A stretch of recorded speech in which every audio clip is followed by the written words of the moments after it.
Thank you so much, Kisa, for having us. We are very excited and privileged to be part of the OpenStax family. Today we have Meg and myself. We're going to talk about a bunch of different topics. We have an amazing group of people all the way from Virginia to Hawaii. So I think we are covering most of the United States right now in terms of people who have joined us. So thank you so much for taking time out of your day to attend this webinar. We structured this webinar to talk about generally the topic of curriculum standards and different types of curriculums, because for both parents and educators, they can be a source of confusion, and also clarity is sometimes very helpful. Just a couple of notes. My team member Bella is also on the call, and she is monitoring the chat as well. So she might respond to your questions directly. As we go through the webinar, we will hold the questions to the end. That means that you should be free to enter your questions into chat. Bella will help organize these questions, and then we will have time at the end to talk and take those questions. Before we get started, I'd love for Meg to maybe quickly introduce herself. Meg, go ahead. Hi, everyone. I'm excited to be joining you today from Evanston, which is north of Chicago, Illinois. I am an educator for 20 years, 10 years as a middle school math teacher, and 10 years as a building and district level administrator with a specific focus on curriculum and instruction.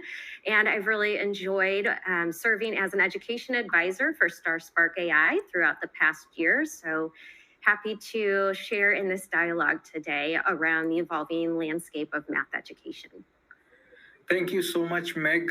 Your advice has been very valuable. We started StarSpark with the mission of giving every student in the world their own math tutor, because we know that one-on-one math tutoring provides a lot of advantages to students and helps bring and bridge the gaps in math education. And we always wanted to make sure that we were grounded in best pedagogy education advice, and that's where, Meg, you've been really, really helpful. So let's get started. Meg, it sounds like from the chat there is a fair number of educators here. That's an audience that you are fairly familiar with, Meg, as well, in your former role at Illinois. As in the school district in Illinois. So, Meg, from your perspective as an educational leader, what's the single biggest change in K-12 math education over the past few years that you think parents and educators need to understand? Yeah, so, I think even going back beyond the first few years, we hear about the new ways that schools and teachers are approaching math instruction. And really what that is we're trying to emphasize conceptual understanding and depth of knowledge as opposed to simply memorizing facts or algorithms, right? And given that we have a large educator audience on here today, I'm sure everybody from their own respective computers is sitting there nodding, because we know the value of conceptual understanding in math teaching and learning is so that students truly understand what they're doing, what it means, and then they can better apply it in context both in and outside of the classroom. And really think about engaging in critical thinking using the math literacy that they've developed.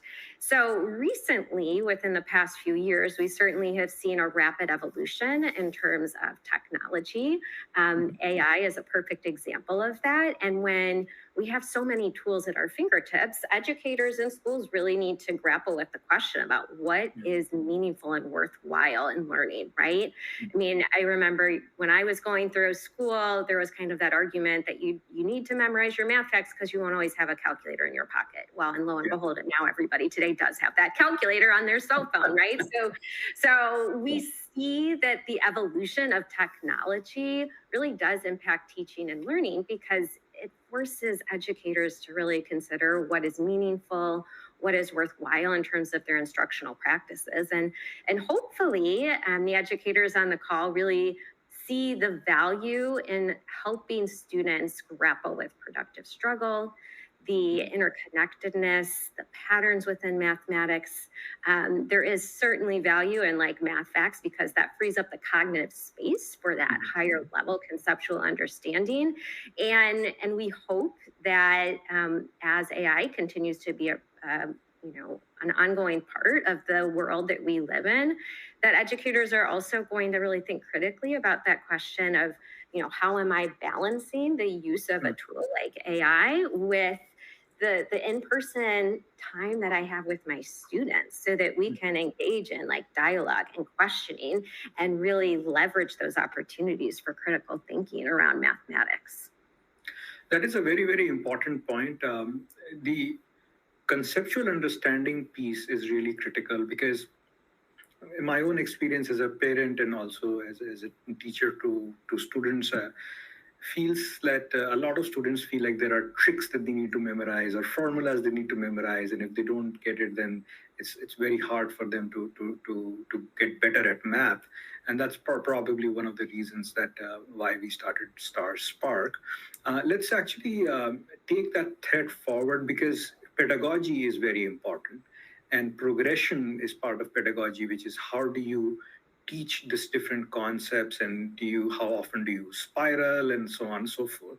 So in that context, could you just maybe talk a little bit about the difference between a school's adopted math curriculum and state standards, and why, if at all, should educators and parents care about this distinction? Yeah, absolutely. So, I mean, you kind of think about curriculum and standards as really coexisting, right? Standards are the what we're going to teach, and curriculum and corresponding resources are the how you are going to get to that end goal. And so, when we think from an educator's perspective about backwards design, for example, I have the Common Core math standards, which the majority of states in the United States use to guide their math instruction. It helps provide us with this, longitudinal understanding of what students are going to know and be able to do by the end of each grade level, and how those building blocks fit together over time to ultimately develop these mathematically competent individuals who leave our K-12 education system. The flexibility, the creativity, the freedom comes then when a school district or a school selects their curriculum resources. And those are the how they're going to help the students get to these end goals. And so when we think about curriculum resources, including building conceptual understanding, getting students to those higher level depth of knowledge, we hope that educators leverage resources as well as their own creativity, knowledge of cognitivism and constructivism, learning theories to help students really build that understanding of what is this mathematical concept. Perhaps it's number sense, perhaps it's geometry, perhaps it's ratios and proportions, whatever it might be. And the curriculum resources help the teachers to provide really interesting, engaging, robust learning experiences around these standards. And, when we think about like, why should a parent care about the difference? As parents, we want to know what the end goal is for our students, right? And those standards provide a pretty clear articulation of what the end goals are. The curriculum resources dialogue with our students' teachers, provide some of that insight into the how they're getting there. How are they engaging in the learning, and how are they engaging in productive struggle, mathematical discourse? So there really is value in understanding both pieces of that puzzle. Fantastic. One of the challenges I found as a parent, Meg, was the link between these two was not always very clear. And we've had this discussion quite a few times in our own, and I really love one of the analogies that you gave me, which is, Ashish, think about standards as the destination and curriculum as a route or a map or a path to get to that destination. That stuck with me. Now I don't get confused between these two, so thank you for that. But maybe if you could talk just a little bit about how to figure out if the mapping is correct or if things are missing, or how should repetition factor into this? Because like even things like linear equations, there can be never a number of different methods. Factoring quadratics is a topic which is taught in several grades. So if you could just talk a little bit about that. Yeah, thanks for asking that question, Ashish. And I think that given we have a majority of educators on this call, I can perhaps give a little bit more of a technical answer. So I would say the baseline answer for a parent is when you talk to your child about what they're learning in school, ask them how they know, right? And do they have some different ways that they can show you how to go about a problem solving process? So, that would be kind of like a first answer for a parent. And then, of course, helping that dialogue with the teacher. That information from the parent perspective allows you to ask better questions when you have opportunities to have dialogue with the teacher. When you look at the tests, perhaps that might come home, it's going to give you some more insight. So as a parent, I would say like the most powerful tool is, can your child actually talk about how they know, talk you through the process, right? Now, it's really up to the educators to get that technical mapping right. And so as math educators, we're hoping to equip our students with as many tools in their toolkit as possible. So when you bring up an example, Ashish, like there are many different ways to go about linear equations or solving quadratics, for example. That's the educator providing our students with multiple tools in their toolkit and developing within the students the capacity to understand which of those tools can be applied at the right time, right? So, when we think about learning outside of the classroom, we're trying to ensure that they have multiple different strategies so that when they are outside of school, living their day-to-day real life, they're able to see, oh, this specific situation really aligns with this specific strategy that we talked about in class. And the more that educators can kind of take that backward design approach, not only thinking about like, yes, the standard is the end goal, but here are the different real life applications and what might I need to ask my students? What questions might I need to pose? What problem solving scenarios might I need to incorporate to help them be equipped to use math correctly in these various real life situations? That's going to really help us give a robust map.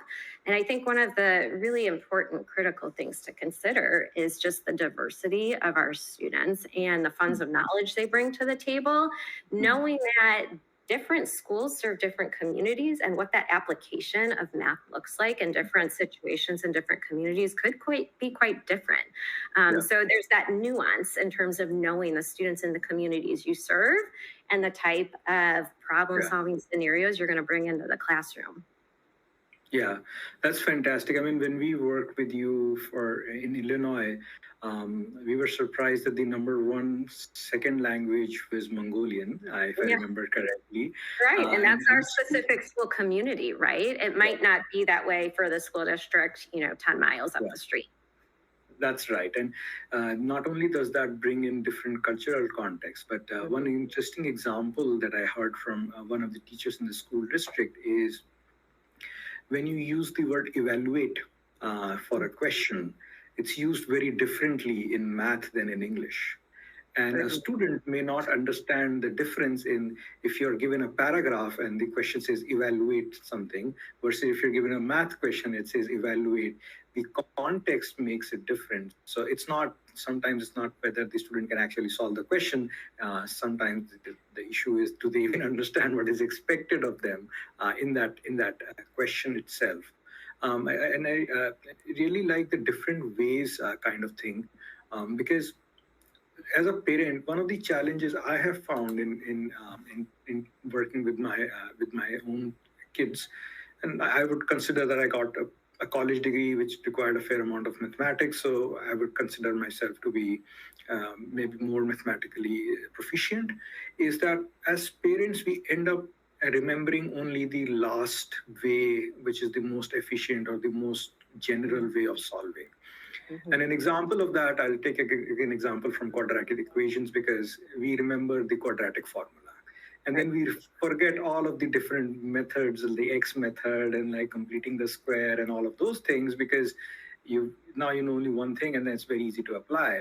And unfortunately for my son, I helped him with that, and he got a 0 on his homework because the teacher was like, "We're not at the quadratic formula yet." So sometimes, to your point that about educators helping the students move in their journey, I also feel that the purpose of math is to build real life skills. That there are many ways to solve a problem, and this is Absolutely. as true in life as it is in math. And the trick often to success is finding the most optimal way. To find the most optimal way, you need to know many ways. Only then you can find the Absolutely. most Right. optimal way. And we don't want them to memorize. So this is fantastic discussion. I just want to just remind folks, if you have questions that you'd like to get asked at the end of the webinar, feel free to put them in chat right now, or you can wait. Both our options are open. Um, let's move on a little bit and let's think about different approaches to math. And one of the questions we have heard a fair amount from parents is about Singapore math versus Common Core. And there are also Singapore math type tutoring centers that have been opening up, and there's been a lot of debate.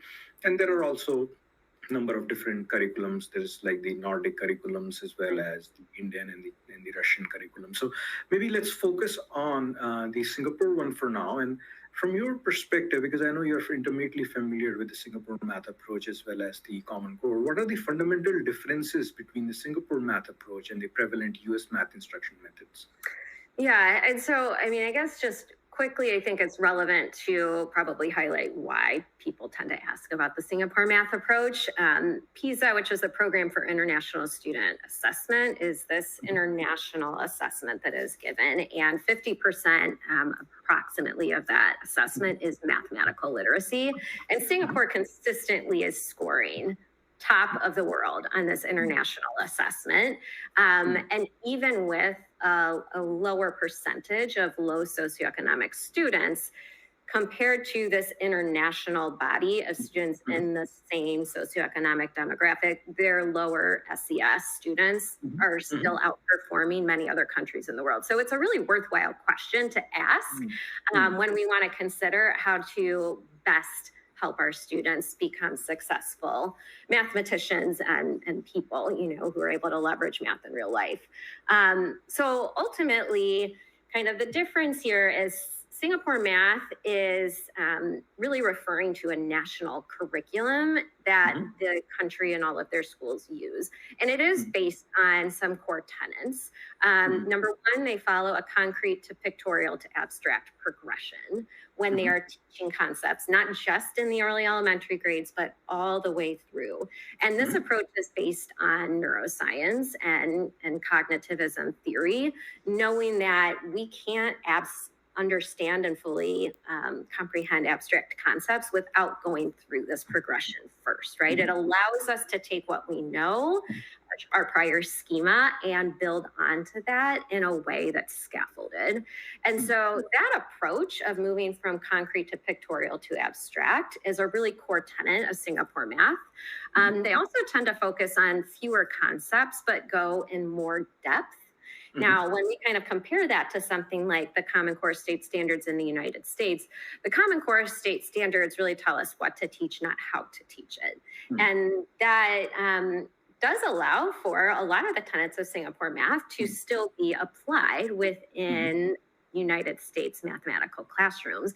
There are many teachers, curriculum resources that utilize this concrete to pictorial to abstract progression within the context of teaching these concepes. In American schools, there is the flexibility for a different school or district to choose a different curriculum resource, which is a contrast to Singapore, where they have this national math curriculum.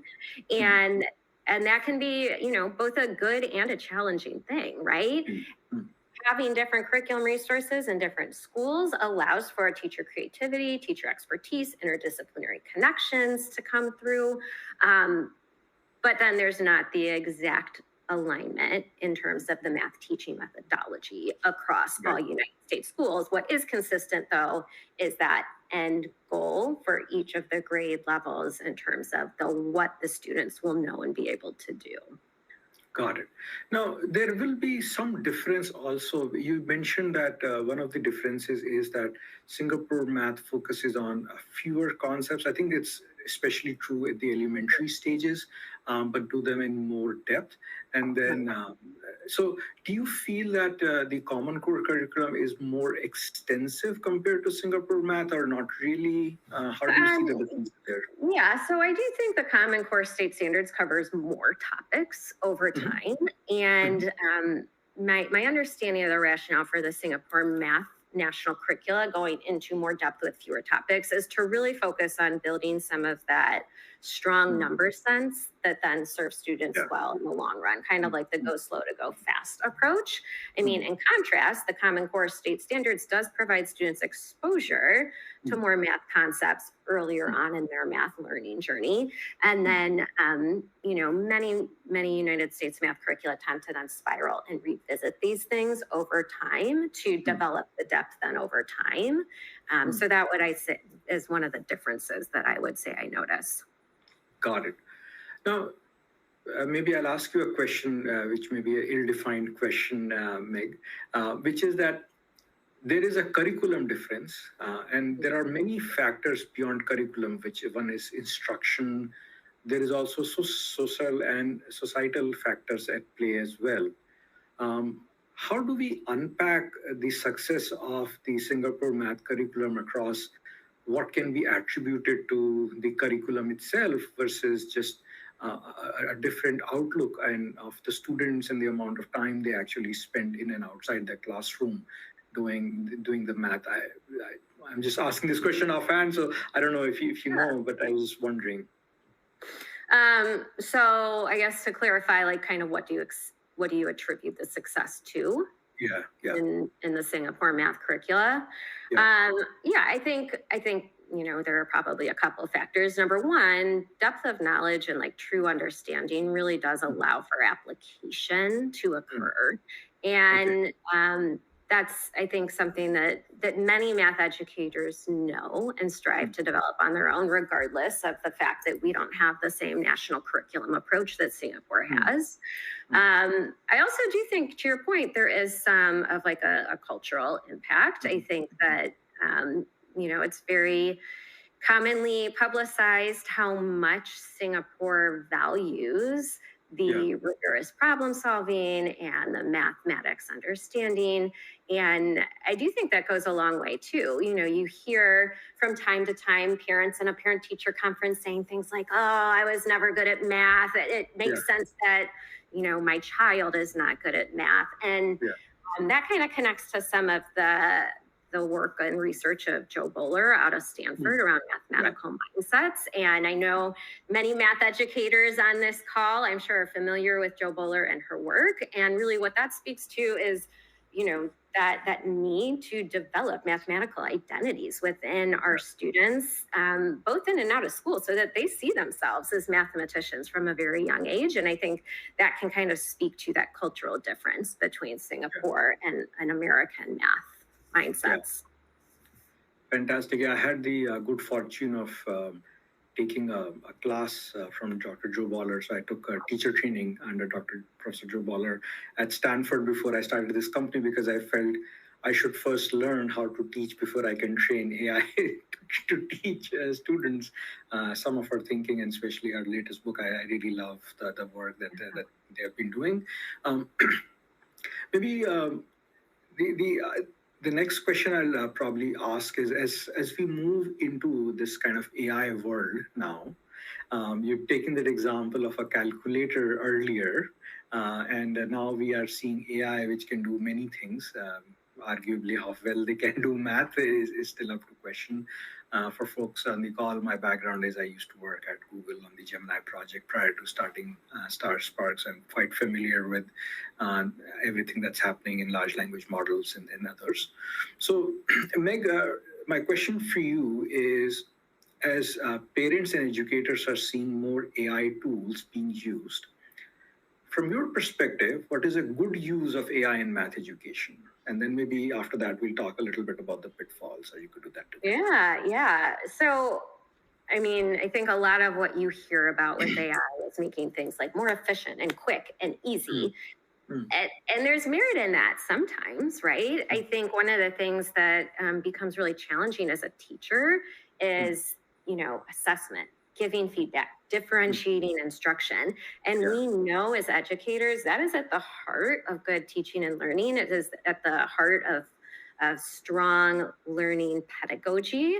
And every teacher wants to do that for their students. And there's a finite amount of time, not only that you have the students in front of you, but your bandwidth outside of school too, right? Because you have, families and your own other obligations. And so when we think about leveraging AI, we really want to make sure within a math teaching and learning context, we're staying true to what we know to be research-based values, while also using the technology to help us make teaching and learning more successful for our students and yield their growth. So I would say, number one, we want to make sure that we're leveraging AI for that like individualized aspect that we value as teachers, but sometimes can be hard to do, right? So that can be individualized feedback, it can be individualized questioning, it can be individualized pace at which a child is learning. And I think one of the really great strengths of StarSpark.AI is that it's not just an answer giver, right? It is a question asker. It uses neuroscience to really support an individual child based on what they're showing they know already and where they're showing they might have holes or pockets of confusion. And StarSpark.AI asks questions to help guide the child's thinking rather than just giving an answer back. And that helps us stay true to what we value as teachers, which is developing understanding. I think like the other piece that's really helpful and beneficial for AI is that individualized feedback piece. We know that timely, specific feedback helps learners understand where they're supposed to go next in their learning journey. And we all want to give that to our students. And again, like that can be challenging just with a finite amount of time. So if AI can give individualized, specific, timely feedback to help propel a student's learning and growth, again, that's going to be a win for teachers too. And, I think just kind of like the common sense caution is to not only have the AI giving the feedback, you still as the teacher are going to need to make sure that you're a part of those conversations too, but it can be a great partner in that regard. Absolutely. The biggest piece of feedback when we did research with students was that they wish they got their homework graded back faster and not after we had already moved on from that unit. And I understand it's pretty hard. Like if you have 5 questions in homework and 30 students in a class, you're looking at evaluating or grading 150 questions every week. So it takes time for teachers to get through, and that's where things like AI can actually help. And the part that I find fairly hard is a lot of these free public tools. They make math mistakes. They're only correct about 80% of the time. And the other part is that they are just giving answers. So it is actually reducing the amount of thinking. Like we want students to build critical thinking. Computation, maybe they can be supported. I think that's the calculator kind of idea that if you're just doing a long computation, you should be able to use tools to do the computation. But if you don't know how to break down the problem properly, that's going to be really hard. Another area that we felt was very nice working with the teachers in your school district was that different students need different levels of spiraling back to explain a concept, because an incoming class of, let's say, grade 7 doesn't mean every student is at the grade 7 entry level. So teaching a specific concept means sometimes going back into several levels back, because the incoming student might be a grade 5, grade 4 competency. And that's really, really hard for teachers to provide guidance for each and individual student. So we had teachers in your school use the tool in the classroom while they were solving math problems, because they cannot get to each of the 20 or 30 students in that 45-minute to 1-hour class. And there were always funny pictures of students taking pictures of their textbooks and uploading, saying, how do I help solve this question? And different students, and sometimes we saw different languages, people speaking Spanish or and trying to get answers in languages they understand. And I think those are the power of AI to help explain in different cases, guided by a teacher who's following a path and like making sure students are going there. Maybe any other pitfalls that you'd like to mention, Meg? I think you touched on this already, Ashish, but just to really highlight and make it explicit, the caution that I think a lot of math teachers always try to keep in the back of their minds is making math only about the answer, not about the journey and the process, yes. Right? And so I think like when I consider AI, I think that's just the major like beware sign, right? That you don't want it to only be about affirming or telling the student they got the correct answer or not.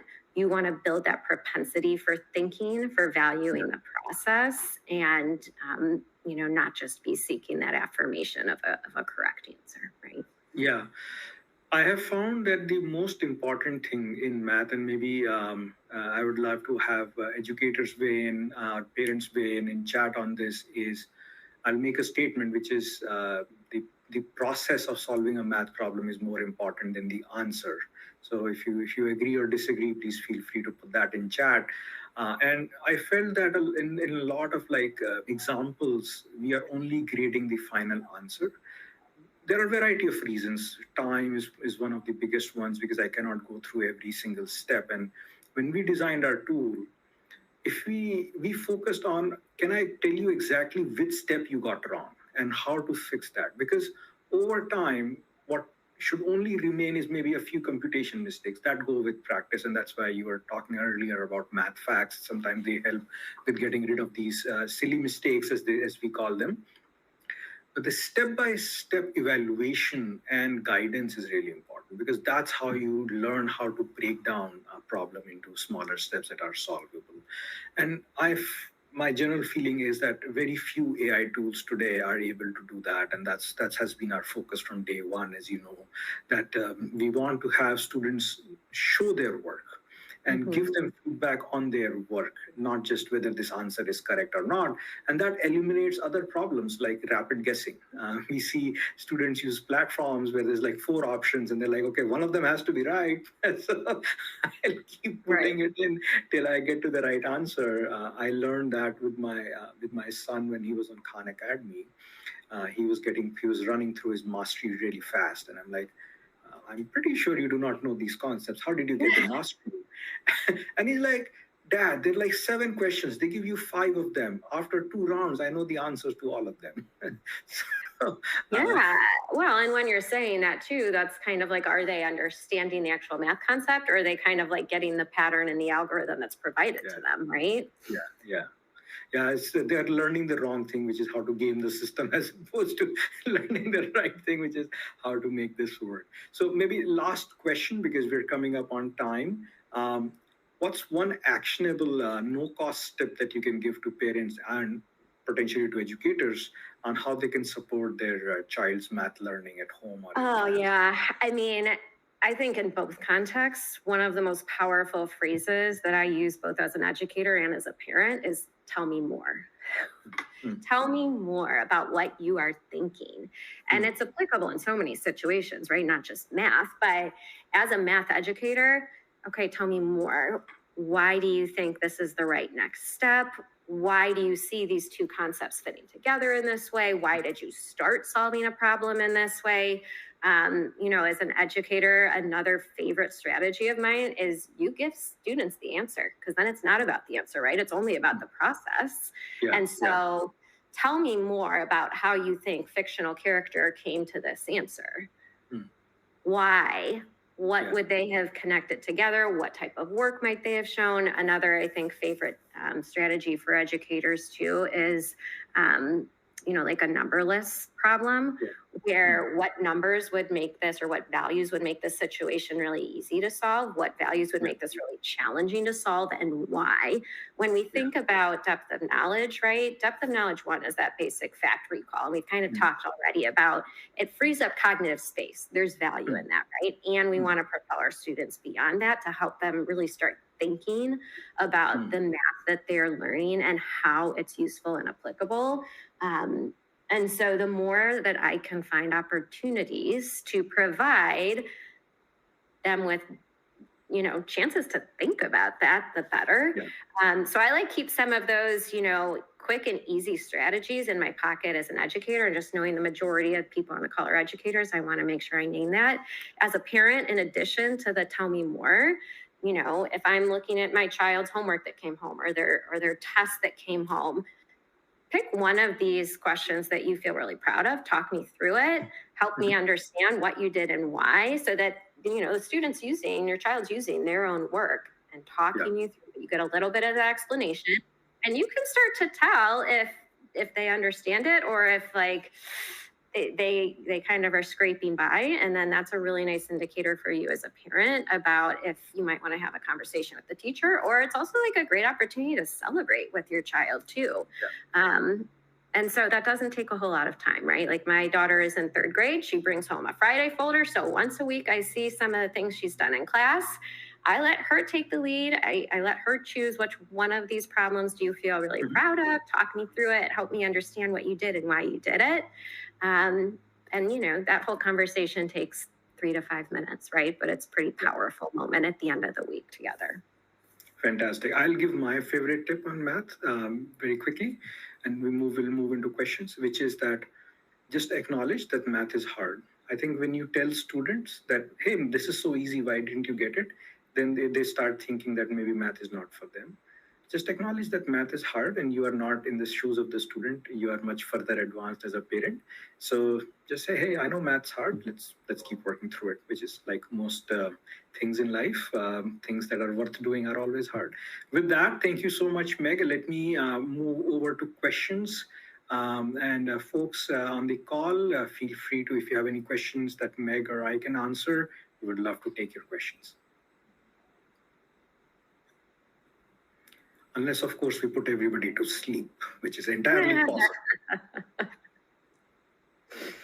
I'm sure that's not the case.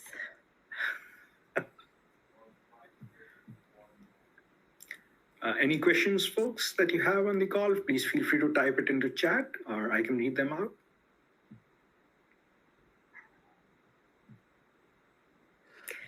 While we're waiting to see if there are any questions, I think one other thing that we forget about is the power as a parent or an educator too, to use our metacognitive strategies to talk through our thinking out loud. I was with my kids the other day, and they had some money that they were gifted from a grandparent, and they were really trying to think about what to buy with this. And so I was talking through with them some of the things that I think about, how I have to remember that there's tax included at the checkout, how I round to approximate how much money I'm going to end up having to spend. And those are really powerful, teachable moments that as adults, we often do without thinking about it. But to get to that point as the adult that has that, automaticity with our metacognition, we're doing all of these actions subconsciously.